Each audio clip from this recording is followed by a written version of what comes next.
Idinaan na lang ni Nanay Loida Dailan sa tawa ang naranasang hirap sa paghahanap buhay bilang tindera ng mineral water sa Baclaran, Parañaque City. Wala na raw umano siyang maaasahan sa pamahalaan dahil kahit anong lumpasay pa ang kanyang gagawin, bingi daw ang gobyerno sa taas ng mga presyo ng bilihin. Ang hiling niya, kahit man lang sana sa presyo ng bigas na pangako ng Pangulong Bongbong Marcos Jr. na 20 pesos ang kilo. Kung meron man anya, pahirapan at limitado lang umano ang supply nito. Naghihirap na kami. Kailangan namin ng panibagong trabaho. Kailangan namin ng pagkain, murang bilihin, hindi saksakan ng mahal. Ang bigas, sabi 20.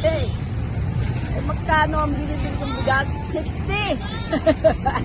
Yan ba ang 20? Wala kami mabili na 20. Pipila ka pa ng napakahaba bago ka makakain ng 20 pesos na bigas.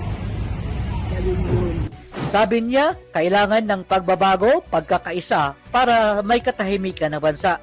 Napansin umano niya na puro away-away, puro korupsyon ang pinag-uusapan. Hiling pa niya, magbago na ang takbo at gumanda ang ekonomiya. Bongbong Marcos, kailangan natin ang pagbabago. Kailangan natin ang pagkakaisa, ang lang nating bansa, ang katahimikan kailangan, at saka sana naman magbago ng takbo ng ating bansa. Hindi na magulo, hindi na puro away-away, puro korupsyon ng pinag-uusapan. Kailangan ng magbago na siya. Gusto niya, bumaba na siya. O kaya antay na lang namin ng pagbaba niya. Bagong eleksyon. Para sa SONA 2026, RH27 Noche Kakas DCRH, una sa Pilipinas, una sa Pilipino.